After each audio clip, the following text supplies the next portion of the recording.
Thanks for tuning in again, everybody. We're back with your favorite podcast, Luca's Tigers and Bronze. Oh my.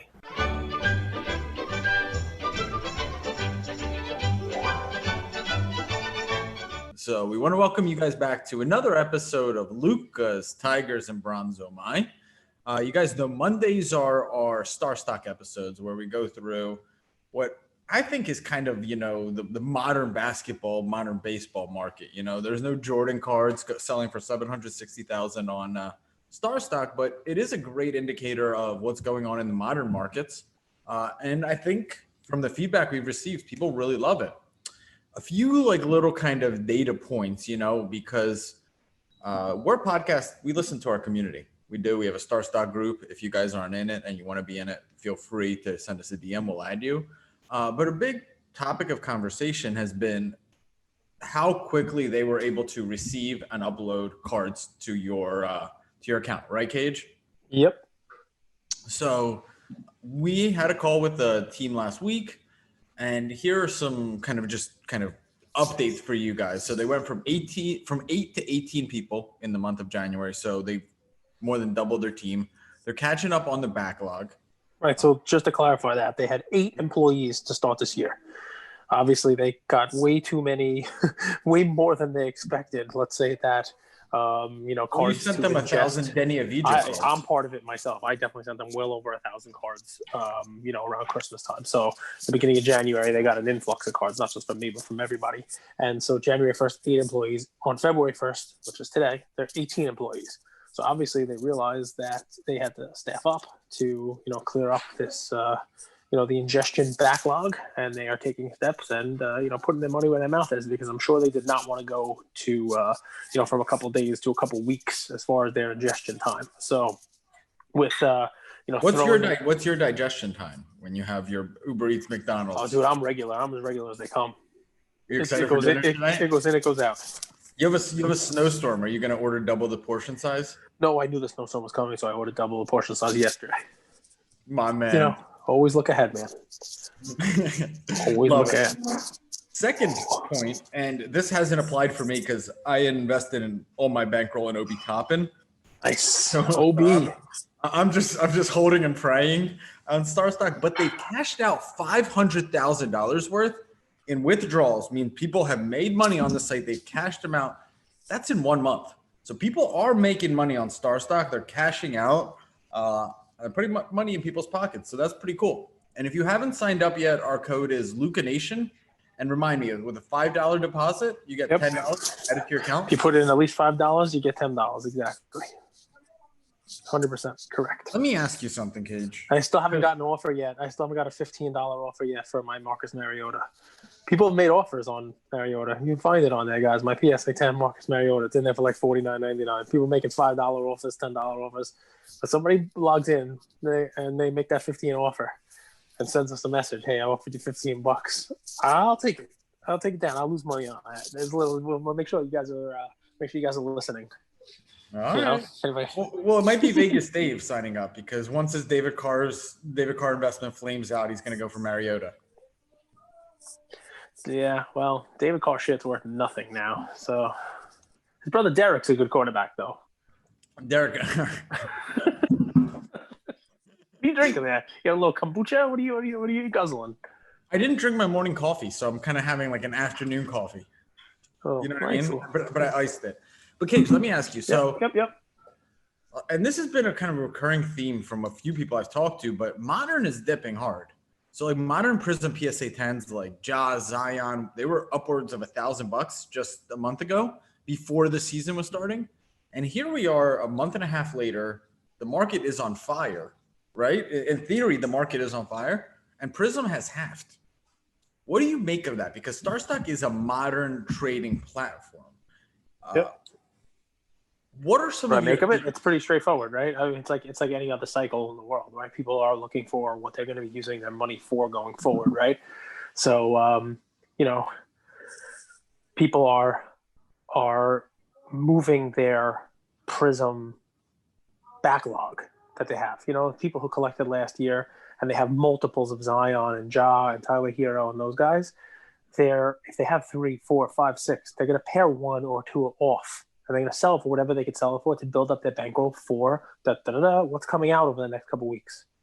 The new crop of stuff, ultimately Prism basketball. But over the next couple of weeks, you're going to see, over the next couple of days, possibly, you'll see Optic football is dropping, right? So right here with the Super Bowl coming up, Optic football is coming out. So it's another little like under the radar, not Prism football, but Optic football. So that's a nice, cool release with, the quarterback rookie class. So Optic football is coming out, as well as basketball releases. You have hoops, you have Prism eventually. But in addition to that, you also have the baseball stuff is coming out. 2021 Series 1 Topps comes out. Who are the big prospects on that? Because of the shortened season? No, so the rookies there'll be plenty of rookies in there. So like Joe Adell is going to definitely have a card in there. I think they gave Tatis card number 1. I haven't seen a checklist yet, but a lot of those guys who don't have Topps rookies because even though they came up last year, Topps Update didn't put them in. They put them in that prospect set like that, like Baum or some of the other guys. Wander Franco didn't start yet, so they'll probably save him for a Series 2 or an update, depending on when he comes up. But the big one I know right off the bat is Joe Adell. And there'll probably be a couple of other guys. So like I said, I haven't seen the checklist yet. But so it makes sense that people are paring down their surplus of last year's basketball crop that they built up on to kind of build up a cash store to buy and deploy that capital into what's going to be hot over the next couple of weeks. Just, it makes sense.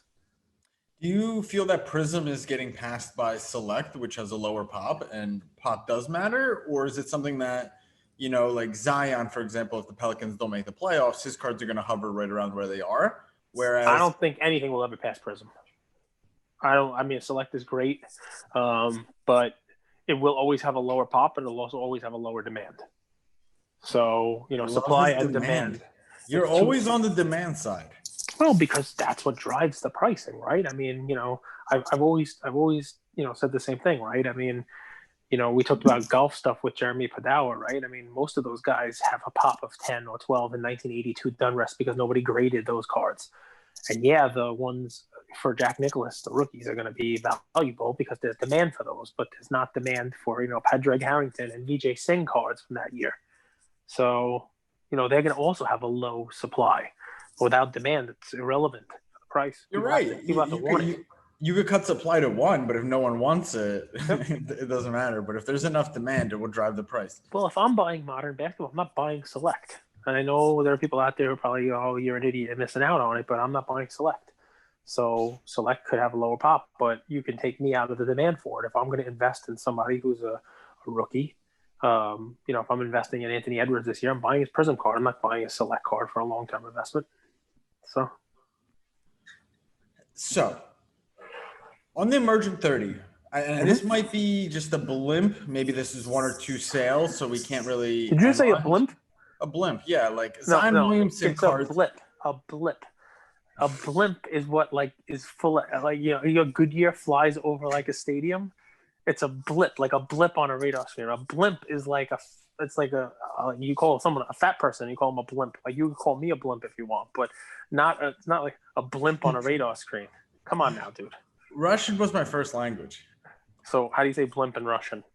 We don't have those things in Russia. Hot air balloons flying over. A Zeppelin. That's what a blimp is. Zeppelin. Like not Led Zeppelin. That's okay. Go ahead, continue. You know where I want to start? I know where I want to start now. They've StarStock sent us an extra piece of data this week, and I think it's pretty cool. Yeah, right? And it's breakdown by sport. That was my favorite thing. That was my favorite extra little piece of data they sent us. So basketball's 55% of their sales, baseball's 27.7, which was surprising, and football 17.3. So why was that your favorite piece of data, Cage? Because there's 0% hockey, and I don't really like hockey. No, because it tells you what people, tells you what. Connor McDavid's a beast. Yeah, it tells you what we're in season, right? It tells you what we're doing. It tells you exactly what we're looking at here. Basketball is 55% because right now we're in the heart of the basketball season. You have the Prism draft cards, and obviously the sales. If you look straight at it, you're looking at top 5 brands by sales: Prism draft picks, Prism basketball, Optic basketball, Donruss basketball, and Optic basketball from last year. And from 2 years ago. So Right now you would say StarStock is a place for basketball. It really is.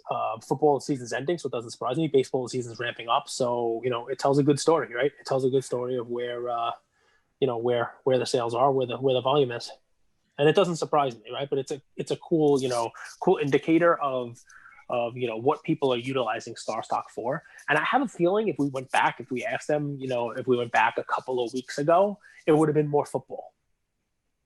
And I think as we go a few months ahead, you're probably gonna see the football lose that 17 and go down to 10 or 5, and the baseball get out of the 20s and into the 30s, 40s. So you're going to see more of like almost an even split between basketball and baseball as the baseball season starts and basketball starts to head towards the playoffs. I love it. Colin Sexton's a top performer, right? 35% last week. Let me take a look. How is he doing this week? Kobe White. People are falling out of love with Kobe White, aren't they? They are. Why do you think that is? Is it just people don't see the potential in him? Chicago's a big market. You know what I think the thing is with Kobe White? Kobe White's cards, and you can tell me what you think. Besides the Prism, although obviously Prism is traded a lot on StarStock, Kobe White's cards, that he's right at that level of player where if I were sitting on Kobe White Optic or Kobe White Select, I would consider not sending him into PSA, especially with all the time that's out there. But Kobe White is somebody I would consider sending into StarStock, right? To immediately trade on, you name it. He's a good player. He averages 20 points a game, and the whole deal. So why I think you're seeing Kobe White, if we go back for the last couple of weeks of episodes we've done, he was a guy who was on the down, just like he was on the down. And I think I said Kobe White was one of my picks because I watched him play. He's the second best player on the team. He gets his points. He's not exactly consistent, but he scores. And at any point in time, he can go out there and drop 40 points. He had a 36 or 37 point game that week. He can shoot. He's a shooter. And the following week, he was on the increase list.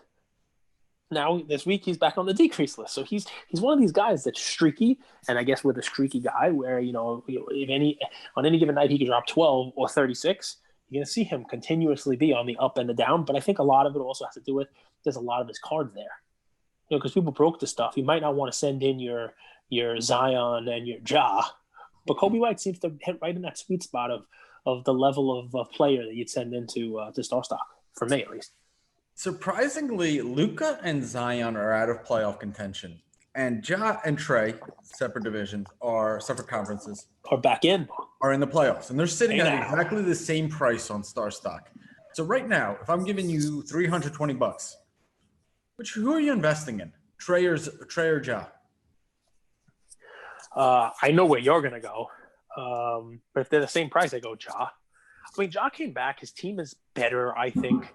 And he came back and he looks like somebody who's out there to go get his. You know what I mean? He's flashy.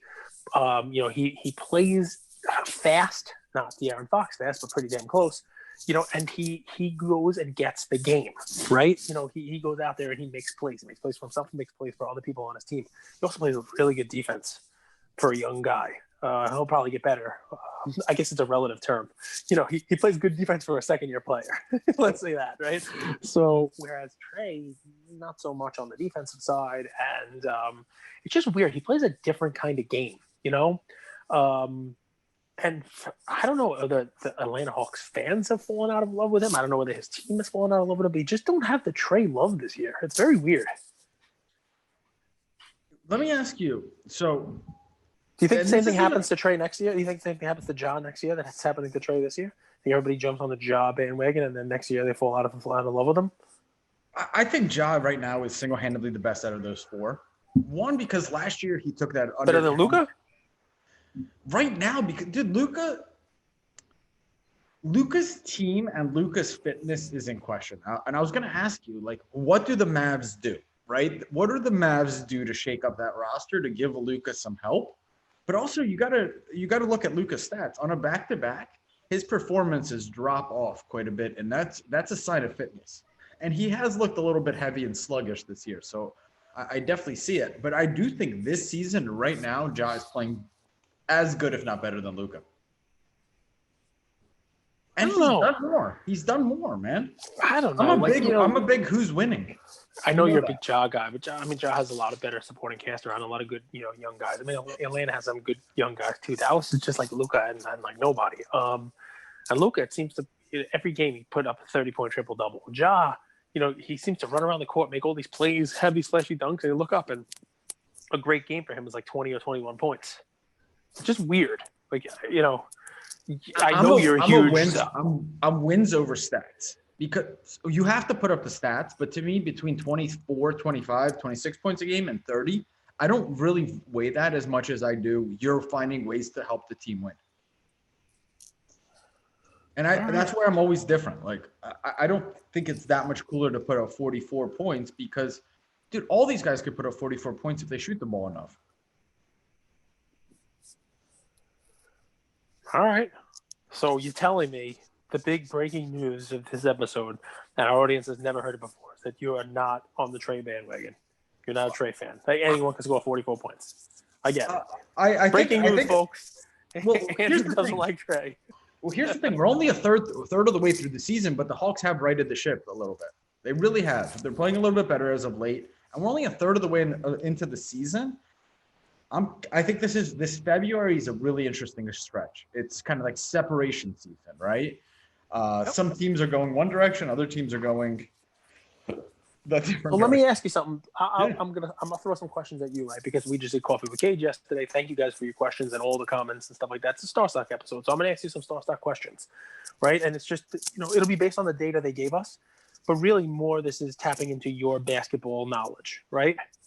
One of the biggest surprises that I saw on this is the worst performer list. Not just Kobe White, but down nearly 40% price from last week is Michael Porter Jr.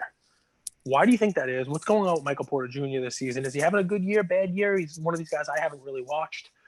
Is he being overshadowed? Are they not using him the way that they should be using him? Talk to me about Michael Porter Jr. and why he finds himself on that list. Because that was a surprise to me. I agree. Actually, I like the way Denver's playing, but they're bringing him off the bench. They're letting him run with the second unit, and being a sixth man. How many six men? Like Lou Williams is a stud, but we don't rate him, and we don't even look at his cards. He's not cardboard relevant. They're not cardboard relevant for some reason. We don't like those guys coming off the bench. Eric Gordon's another one. Eric Gordon's freaking good, man, and he's never been cardboard relevant. So I think it's one of those things where it's better for the Nuggets and worse for Michael Porter's card values. Well, why you can't fit him in the lineup? There's no place for him? He's not going to work because Jokic is unbelievable. He should be in consideration for MVP because he could do so much. So they run pick and rolls with Jokic, and they run dribble handoffs with Jokic, and Jokic could pop for three. He could get it in the post. He shoots pretty well mid-range, and he could drive. Like, he could get the ball at the three and drive for a layup. So he needs the spacing on the court, and him and Murray work really, really well off each other. And when Michael Porter Jr. is on the court, he doesn't know where to be, and he kind of either just stands aimlessly in the corner or he clogs the space. Okay. So a lot of what you tell me on Porter is coming into the year, people were expecting him to start and to see his stats take a jump up because of it. But to make the team better, the best role for him currently is still that microwave, that Vinnie Johnson, that Lou Williams come off the bench when there's spacing for you and you can run the second team. You're the sixth man. You come in and score. He'll still get his points, but he's not taking a huge MIP type of leap from last year's numbers because he's not getting starter minutes. Yeah, and I would actually say more than anything, don't look at how much a player plays minutes-wise. Look at how many shots he's getting because that means they're running plays for him. So he's going to get more shots up in that second unit. And he's going to go off. He's going to get 35, 36. That's going to happen this year. All right. So is he somebody you would target looking at the StarStock numbers from this week? Because that would be my guy to target. I was a little surprised by that. Very much. And I'm seeing just across the board an overreaction where like kind of modern cards are getting slaughtered. Yeah, for sure. For sure, I'll take a look at Michael Porter Jr. So the next biggest surprise on here, and this just may be who knows, but the next biggest surprise for me on this is, did you look at who the number one top performer percentage-wise week over week was? Kyle Kuzma? Why? Well, did he get a new haircut? Probably. He died at like Cisco. Thong song. Okay. You know it all, man. You're an ageless wonder. You know, Oh, all, I am the aged. 80s and 90s and This 2000s. is You're even on TikTok now, I hear. no. This is the opposite of ageless right here. This is exactly what aged looks like. But yeah, so talk to me, Kyle Kuzma, man. I mean, that was as surprised as I was that Michael Porter Jr. was on the worst performing list. The number one best performer in the emerging 30 index, up nearly 40% week over week, is Kyle Kuzma. Why? Here's how I'm looking at the data. So on December 7th, his cards were $24 on StarStock. December 14th, 40. December 21st, 39. Then they 51 on December 28th. January 4th, 55. January 11th, 50. January 18th, 40. And last week he got crushed. Last week they went from 40 to 20. So I'm assuming this is just a correction where people are saying he's not a $40, $50 guy, but he's probably closer to a $30 card, and we overcorrected last week. Okay. Hey, that happens. So, dead cat bounce, they call it. You ever heard of that? What do they call it? A dead cat bounce. You never heard of that? You never heard of a dead cat bounce? It sounds terrible. I'm visualizing. Yeah. I'm picturing it. I'm struggling. I'm not. No, you never hear of a dead cat bounce? That's funny. I mean, it is Wall Street terminology, and I don't want Jordan, making a meme out of it. But a dead cat bounce, because that could be pretty terrible. A temporary recovery in share price after a substantial fall caused by speculators buying in order to cover their positions. Sort of like GameStop. There you go. Let me tell you what surprised me, and you jump in here, okay? So top 5 players by sale. This is value, right? This is actually, it's more important sales value than count, in my opinion. So the top 3 are easy. Luka, Ja, Zion. That makes a lot of sense, right, Cage? Yes, 100%. 4 and 5, I think, are going to surprise you, and I think they're going to surprise Luka Nation. Remember, this is by value. RJ Barrett's number 4, and Bo Bichette's number 5. Oh, this is what happens, man. Baseball's coming up, and what it tells me is, at least for this platform, Bo Bichette is a hot name coming into this year. Bo Bichette's the guy. People are looking for his stuff, and people are selling his stuff, by value, and it makes sense. Look, that team is going to be a lot better. They have a lot of good young stars, and it's a momentum thing, right? People have already taken their swing at Vlad Guerrero Jr. and missed. Oh, I think he's going to be really a lot better this year. His cards have already gone up significantly after, news of his weight loss are out there. Bichette is just, he's the guy you kind of cheer for, I mean, there's a lot of fans, a young kid, has all the tools, so it doesn't surprise me. I mean, we talked about this, how I expect baseball's percentage to go up. I would expect some Lewis Roberts stuff, you name it. And I also think for the same reason, Bo Bichette has a whole bunch of, tops updates, these kind of cards that you could put in there that, they're, what are they, $4 or $5 raw on eBay? It's a perfect sweet spot for a StarStock. Because, maybe you don't, especially right now, right? Unless you're spending, $75, you're not getting a PSA sub back in time for this baseball season on Bo Bichette. And why would you spend that kind of money when a PSA 10 of his card is worth that? It just doesn't make sense. You're not going to put it in bulk, because if you put it in a bulk, or even right now, only 45 days ago, and you put it in a sub like that, you're going to get it back when the season's over. So, something like Bo Bichette, it makes sense. Throw him in bulk in StarStock and just trade him there. And you have it ready to go before the season. I also think what you saw with, basketball, we see with StarStock, I think people are grabbing baseball players now, and they're going to buy the StarStock A's in bulk, hang on to them for a month or two. Spring training will start. There'll be some news coming out about how Bo Bichette is hitting the ball over the fence a lot. Maybe the first week he has a hot week, and people will be, flipping him. So, doesn't surprise me. I think as we go forward, you're going to see more of them go, more baseball guys sneak up into that top 5 players by sales. How about you? Players by sales count. Terrence Mann. Surprised by this? He's the Florida State guy, right? Does he play on the Clippers? Is this Terrence Mann? Is he the guy who, he has 294 of his cards purchased? Is that because, his uncle is buying it? His mom is buying all of his cards on StarStock? I mean, what's that about?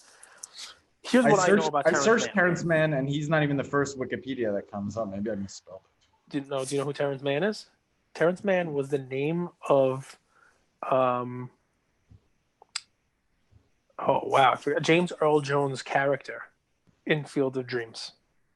Kevin Costner kidnaps him with a fake gun in his jacket and takes him to a baseball game. I think Wrigley Field. And that's where they hear the voice and they see Moonlight Graham come up on the scoreboard. And they got to go find Moonlight Graham, Dr. Graham, in Chisholm, Missouri, I think, is where they go next. See, that's the Terrence. When I hear Terrence Mann, when we say people will come, Ray, or when I say baseball has stood the test of time, those were statements made by Terrence Mann in the movie Field of Dreams. So it doesn't surprise me people have bought his cards 294 times. He's an icon. And I guess so, that's it. I got you. You're speechless. We'll actually be talking, gave me a few minutes to do some research. So I think when Paul George and Kawhi were out on COVID leave, he got a lot of time. He got 27 minutes and 34 minutes, and he had some decent games. You know, he had 10 points, 9 rebounds, 4 steals, 12 points, 3 rebounds, 2 assists the next game. But the thing is, he's not going to play a lot, right? That team is stacked at the guard. You guys forget that team has Reggie Jackson too. So you got Kawhi, Paul George. You guys don't remember Reggie Jackson was on the Oklahoma City Thunder back with Durant and Westbrook and Ibaka. Dude, they're stacked. The Clippers, although they have this guy named Capingeli that I've always wanted to watch. He played at Florida State too, but he doesn't. They also have Luke Kennard. They're the best 3-point shooting team in the league. Are they? Yeah, they are. I was watching because they played the Knicks. They played the Knicks yesterday, I think. So I watched that game.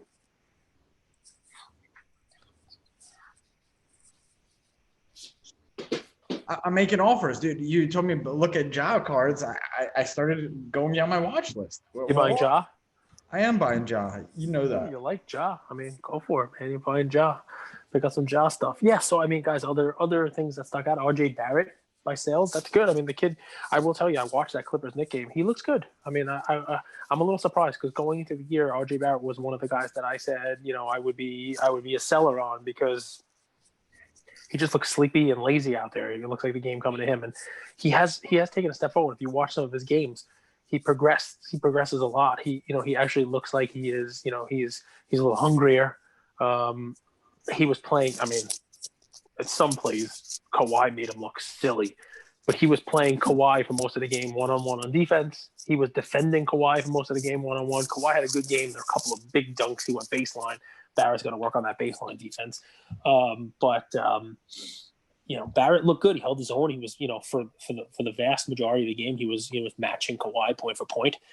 So that number doesn't surprise me either. And I'm actually going to start adding some Barrett to my collection as well.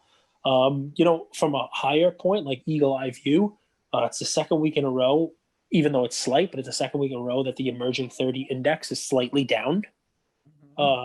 So that goes in line with what you were talking about, how, modern has kind of taken a little bit of a breather, but it makes sense. It makes sense that modern basketball will take a little bit of a pause here as people kind of, reassess their collections. Look at what else is going on, in the last couple of weeks, right? People are going crazy for alternative stuff. People are buying Marvel cards, people are buying all kinds of stuff. So for StarStock, for this episode, what I would tell you is that's probably a good place to look for bargains, right? That emerging 30 index, if they're down 5% this week and 5% last week, where I would look are the guys in that emerging 30 index who have a shot to make the playoffs, right? Because now you're getting them at a discount.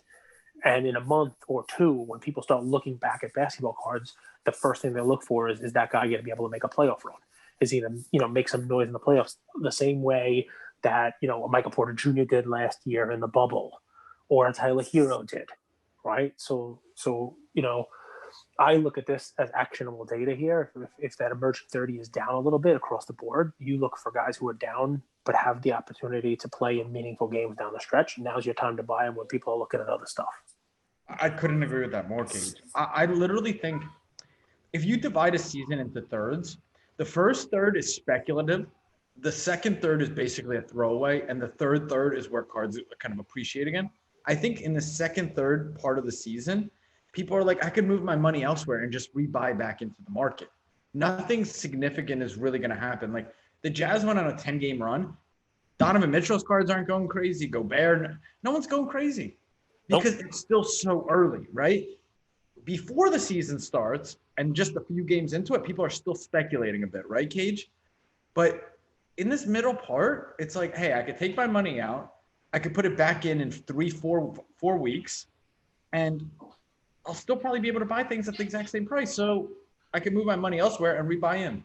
Yeah, people are reassessing their situation. Look at what happened with football, right? At the beginning of the year, people bought Josh Allen, people bought Kyler Murray, people bought these guys, and then they watched for a third of the season, a half of the season, and they started moving out of them, right? Because look, if Kyler Murray doesn't do so well, you could probably buy in at the end of the season for less. If Josh Allen happens to be doing better, okay, you buy back in, and probably not for that much more than you're selling out of. People are reassessing their situations. They bought in on the preseason hype. The cards have gone up a little bit, and now they're taking a little bit of money off the table. They'll watch what happens for this third, and then buy back in for the next one. I think it's a great way of splitting up the season into thirds. Let me ask you about two guys, and then we're going to wrap this episode, okay? Look at this. Go for it. LeBron Chrome, over 30K now. What's going to happen? Or is LeBron even do you think LeBron is in the conversation of these modern cards? And does he kind of follow his own system, his own movement? How do you see LeBron cards moving forward? Listen, a $30,000 LeBron almost makes me puke. Right? Because, I've had that card and I sold it, and I never in a million years would I ever think that it would be that much money. But when you compare it to some of the other prices that are out there, we talk about a rising tide, right? LeBron has this weird thing going for him now that no one else really in sports has, right? You can name all the GOATs. Brady is hitting it this year, right? Brady is it, right? So you have LeBron and you have Brady. They're both towards the ends of their careers, so their GOAT status is basically cemented. There's very little they can do to the downside. Most people who have that ability have that very little you can do to the downside. They also don't have upside. You buy into a Jordan, right? Obviously it's had some significant run up, but not because of what they're doing on the court or on the field, right? You want to buy a Joe Montana card, it went up. That's fine. But Brady has the ability to add another Super Bowl in a couple of days. LeBron just added another title. He's got the ability to potentially add another 1, 2, 3. Who knows how much longer he's going to play? So, as far as like blue chips go, that's about as safe as you can get with still having some potential upside to it. There are not many things out there that have that. In baseball, there is no one. I mean, the closest thing is Mike Trout. And I would say that Mike Trout, there's still downside built in. Yeah, there's upside, but there's still downside because, he's still young. If he has crappy seasons, if he gets hurt or anything like that, he could wind up falling short of the GOAT status that people want to bestow on him. There's no one else even close to that, as far as greats of all time in baseball. Football, it's Brady, and then you might have to wait 10 more years to see what Mahomes does over the next decade to see if you put him in that category. Same thing. I mean, basketball, after LeBron is done, who's left? Who you can have in that potential conversation? No one. There's no one even close to that. So just the last year, if you rewind the tape 12 months, people were saying Giannis was close. But it's clear that those two have gone in absolutely different directions, right? What do you think of Giannis moving forward here, Cage? So I was playing basketball with Ian the other day, and he says, "Hey, Dad, Giannis is only 26 years old." And I said, "No way." Mm-hmm. I said, he's been playing since 2013 as his Prism, rookie card, right? I mean, so you're talking about his 8 years of cards that are out there. I'm like, he's got to be older than that, dude. He's already done so much. He's already, won the MVP. He's been playing for a long time. He goes, no, look it up. He's 26, maybe 27 years old. I looked it up, and he's right. So what do I think about Giannis? I think Giannis got a little ahead of himself. Giannis cards got a little ahead of themselves. And I think that if there is any type of continued pause with him, right? If they don't make the finals this year again, if they get knocked out by a team again, he's not going to win the MVP this year. He's probably not going to win the Defensive Player of the Year this year. In the offseason, if they don't make some noise in the playoffs, I think you're going to see a real pullback on Giannis. I'll be a buyer then. I will be, because I still think he's still growing into his own. I know you said, the jump shot is what the jump shot is, right? So if the jump shot doesn't improve for him, then he's just got to work what does work, and he's got to play bully ball. And they just got to give him the ball every single time down there and let him dunk every single play and let him score 50 a game. I don't care, right? Because in today's NBA of Trae Young and John Morant, who's stopping him? I think he could work on his post game, but Cage, something I was thinking about today when I was doing beach sprints, actually, it kind of took me back to my college days. And Dude, that's funny because we both did sprints today. I was running in the snow. I was doing my let's go wind sprints. Let's go. Dude, running in the snow is hard. Running in the snow is hard. Yeah, well, I'll let you know if it's really hard the first time I ever try it. But my point is, sustaining a level of greatness is easy one day.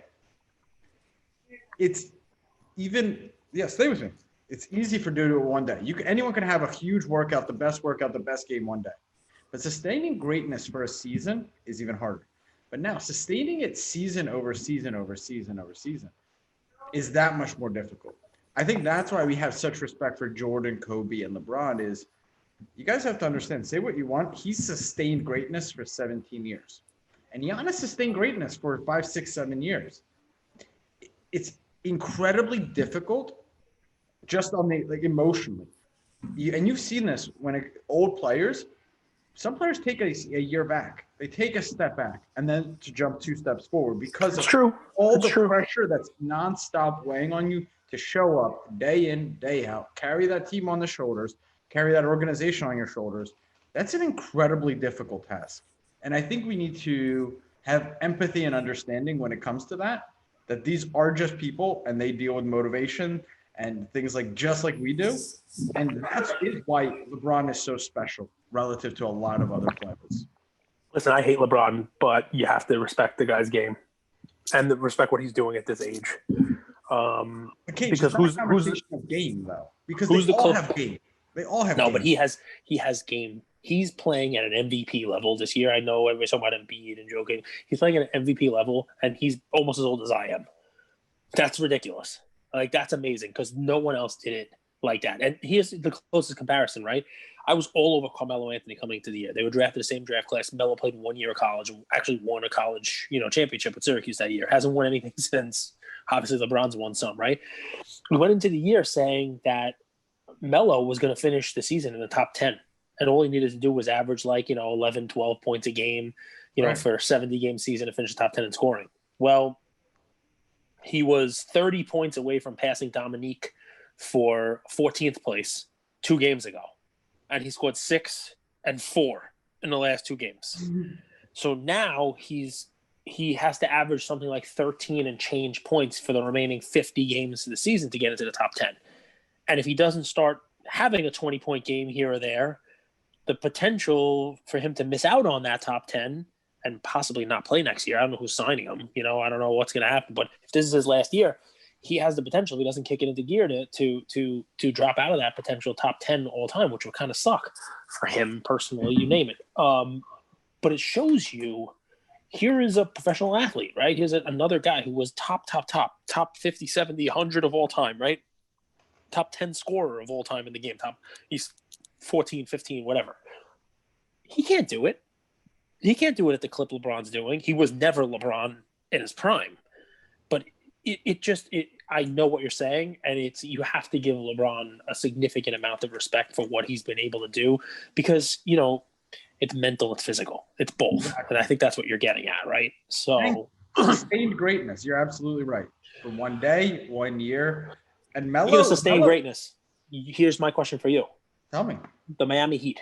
You're all over them last year because they played out of their mind basketball, right? Because they played as a team. They brought back, for the most part, their whole team back. Butler was a little injured now for a little while. They're under 500. So what's good? What's the story there? What happened? People confuse playing as a team as bringing back the same guys. Playing as a team is you got to understand, basketball is a little bit like dance, right? There are rotations. You got to know where your other players are. You got to know when the ball's coming to you, when you're going to get your shot. They're just out of sync. They haven't played a lot together this year. They've had COVID. Jimmy Butler looks like he lost 1,000 pounds. They haven't played together. So yes, they've brought everyone back, but their rotations aren't the same. And they don't have that same swag, the same chip on their shoulder. So it's a culmination of factors. I think they're gonna miss the playoffs. And Jimmy Butler's got that Pookie vibe going. It should be calling me, man. That's what Jimmy Butler looks a little bit. You don't have no idea what movie I'm talking about. Do you know who Nino Brown is? Nino Brown? No? You don't know who Nino Brown is? Yeah. Oh, my God. New Jack City. What is it? You ever seen New Jack City? No. How many movies do you watch a week? Oh, dude. This is not now. These are old movies. Nino Brown. New Jack City. That was Ice-T, Judd Nelson, Wesley Snipes was Nino Brown, and Pookie was Chris Rock. I'm saying that this year, with all of his weight loss, Jimmy Butler's got a little bit of a Pookie vibe going on. Look it up. It's not a compliment. You guys could go back on our Instagram profile, look at one of our old posts from I can't remember who we tagged, but it was basically the days off between last season and this season. What you have to understand is LeBron invests like $1.3 million or something like that into his body, right? He takes care of his body. But these young guys, let's say you played into October of last year, right? September. They didn't have a long off season. They might not have been as prepared. Like you're seeing injuries to Tyler Hero. The kid, he's 20 years old. His body's not mature. His body's catching up. He doesn't have the muscle and the build of LeBron. So you're going to start seeing it break down because they didn't have ample recovery time. So keep that in mind. Like as the season does play on, Ja and Trey and even Zion, maybe, probably not, have a huge advantage because they didn't play August, September, October of last year. Trey hasn't played since March. He should be as fit as anybody. So you're basically saying Trey doesn't play now. I mean, you don't like Trey. He's not playing basketball. Trey. He's doing something out there. He's playing horse. We're in such an overreact culture. I know we got to. The comments are great, by the way. By the way, why do you hate Trey so much? Why does Andrew hate Trey? This one guy, Lamim James, is threatening death if you mention Trey Young in a negative light again. Shout out Lamim. We know you love Trey. Stick with your guy. He scored 40-something points the other day, right? I've been wrong before. I would say in my life I've probably been wrong more than I've been right. I'm just trying to keep getting at bats. You just got to be right. Just got to be right that one time. That one big area you got to be right on. I think the best bet I've ever made is on myself. Second best bet I made was on the big guy across from me. Nice. I love it. Well, listen, guys, StarStock, we give you some actionable data here. I am looking at two things. The Michael Porter Jr., he's come down a little bit. And, I think that's an overreaction. He's on a good team. He's going to be playing meaningful games. And follow that up with, do your own research on this stuff. Besides Michael Porter Jr., if modern basketball is taking a little bit of a breather now's the time to look into other guys like him who have a shot at making the playoffs. And their team will be playing meaningful games, and you can buy them at a discount this week and the next couple of weeks during this, as Andrew reported, that second third of the season where people are kind of reassessing their collection and maybe take some money off the table and you can get some bargains. Thank you for spending some time with us on another episode of the Lucas, Tigers, and Bronze Oh My podcast. Do us a favor and like, subscribe. You know what? Don't just like and subscribe. Everybody does that. If you like us, tell your friends, tell your neighbors, tell your enemies, tell everybody. And we hope you got something from spending some time with us today, and we'll see you next time. Thank you.